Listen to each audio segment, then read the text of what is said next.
নমস্কার বন্ধুরা, আজকে শেয়ার করব কাঁচা কলা রেসিপি।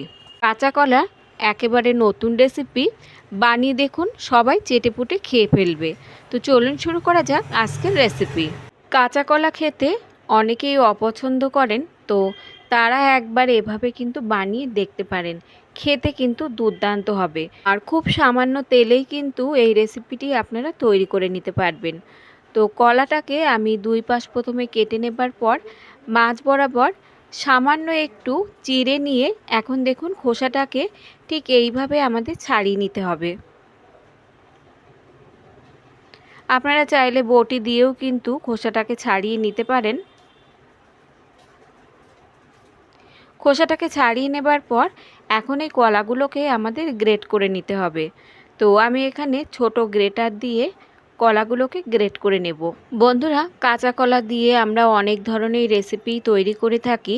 কাঁচা কলা দিয়ে মাছের ঝোল কিংবা কাঁচা কলার তরকারি, বড়া। তো এইভাবে একবার আপনারা বানিয়ে দেখতে পারেন। সব কলাগুলো গ্রেট করে নেবার পর এখন এই কলার মধ্যে আমরা সামান্য একটু লবণ মিশিয়ে দেব। তাতে করে দেখবেন কলাটা একদম কালো হয়ে যাবে না। কাঁচা কলা কিন্তু গ্রেট করে রাখার সঙ্গে সঙ্গেই কালো হয়ে যায়। তো সামান্য একটু লবণ মিশিয়ে দিয়ে রাখলে দেখবেন কলা একদমই কালো হয়ে যাবে না। তো লবণটা মিশিয়ে নেবার পর এটাকে আমরা কিছুক্ষণ রেখে দেব। ততক্ষণ এই রেসিপির জন্য আমরা একটা মশলা রেডি করে নেব। মশলার মধ্যে আমাদের এখানে লাগবে একটা পেঁয়াজ আর 2 টুকরো আদা, 7-8 কোয়া রসুন, 2টো কাঁচা লঙ্কা, কয়েকটা গোলমরিচ আর 2টো এলাচ। এখন ব্লেন্ডারে দিয়ে সামান্য একটু জল দিয়ে একটা মিহি পেস্ট আমাদের রেডি করে নিতে হবে। তো এখানে দেখুন পেস্টটা আমি রেডি করে নিয়েছি। আর বন্ধুরা, ঝালের পরিমাণটা আপনারা যে যেমন খাবেন তেমন এখানে যোগ করে নেবেন। যে কাঁচা কলাটা আমরা সামান্য একটু লবণ মাখিয়ে রেখে দিয়েছিলাম তার মধ্যে দিয়ে দিচ্ছি একটা বড় সাইজের কোচানো পেঁয়াজ, সামান্য একটু হলুদ গুঁড়ো আর ধনে গুঁড়ো দিচ্ছি 1 চামচ, ঝাল লঙ্কার গুঁড়ো দিয়ে দিচ্ছি সামান্য একটু, আর দিয়ে দিলাম সামান্য একটু গরম মশলার গুঁড়ো, আর দিয়ে দিচ্ছি কলার পরিমাণ অনুযায়ী 3 চামচ মতো বেসন। এখন হাত দিয়ে সমস্ত উপকরণ খুব ভালোভাবে মেখে নিতে হবে। মাখতে মাখতে যদি দেখেন যে একটু নরম হচ্ছে, তাহলে কিন্তু আর একটু বেসন এর মধ্যে দিয়ে দিতে হবে। আর লবণ যেহেতু আমি আগেই দিয়েছিলাম, তো লবণটা আমি এখানে আর যোগ করিনি। তবে লবণের পরিমাণ বুঝে কিন্তু এখানে লবণটা যোগ করে নিতে হবে। খুব ভালো করে মেখে নেবার পর এখন এখান থেকে আমি গোল গোল আকারে ছোট ছোট কোপ্তার আকারে বানিয়ে নেব। দেখুন ঠিক এরকমভাবে কোপ্তার মতো করে ছোট ছোট করে বানিয়ে নিতে হবে।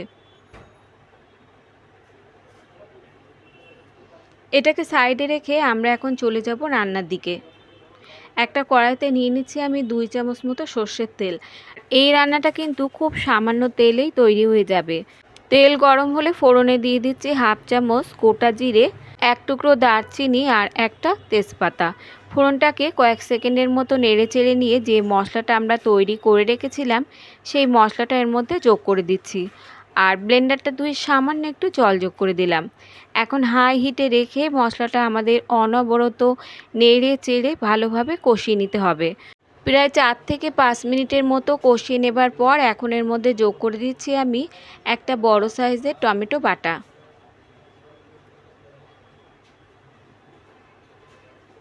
আর এর সঙ্গে কিছু শুকনো মশলাও আমরা যোগ করে নেব। দিয়ে দিচ্ছি এখানে পরিমাণ মতো লবণ, পরিমাণ মতো হলুদ গুঁড়ো, আর দিয়ে দিচ্ছি 1 চামচ মতো ধনে গুঁড়ো, আর কাশ্মীরি লঙ্কার গুঁড়ো দিয়ে দিলাম সামান্য একটু, আর দিয়ে দিচ্ছি গরম মশলার গুঁড়ো। এখন লো টু মিডিয়াম হিটে রেখে মশলা আমাদের ততক্ষণ কষিয়ে নিতে হবে যতক্ষণ না মশলা থেকে তেলটা ছেড়ে যায়। তো আরও 4 থেকে 5 মিনিট মতো খুব ভালোভাবে কষিয়ে নেবার পর দেখতেই পাচ্ছেন বন্ধুরা, মশলা থেকে তেলটা কিন্তু আলাদা হয়ে গেছে। এখন এর মধ্যে যোগ করে দেব আমরা 1 থেকে 1.5 গ্লাস মতো জল।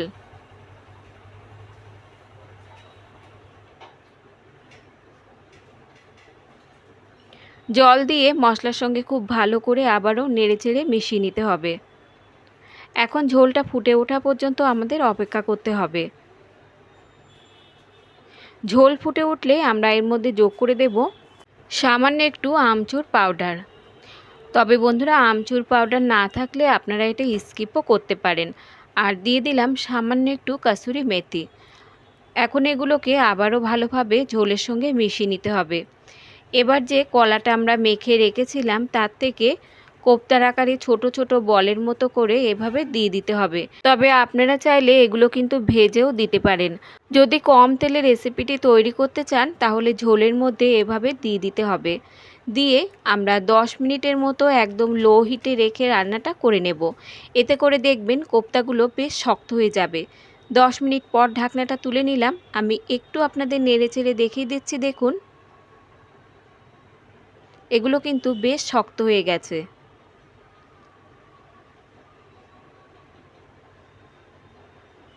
আর নামানোর আগে সামান্য একটু চিনি দিয়ে দেব, যাতে টেস্টটা ব্যালেন্স হয়। চিনিটা মিশিয়ে নিয়ে কিছুক্ষণ ঢাকা দিয়ে রেখে দেব, তারপর সার্ভ করে নেব। তৈরি হয়ে গেল কাঁচা কলার একদমই নতুন রেসিপি। এভাবে বানিয়ে না থাকলে বন্ধুরা একবার বানিয়ে দেখতে পারেন। গরম ভাতের সঙ্গে, গরম গরম রুটির সঙ্গে খেতে দারুণ লাগবে। এখন আমি সার্ভ করে নিচ্ছি। তো বন্ধুরা, আজকের এই রেসিপি যদি আপনাদের ভালো লাগে একটা লাইক আর সাবস্ক্রাইব করে আমার পাশে থাকার অনুরোধ রইল। আজ তাহলে এই পর্যন্ত বন্ধুরা, দেখা হবে অন্য কোনো রেসিপির সঙ্গে। ততক্ষণ সুস্থ থাকবেন, ভালো থাকবেন।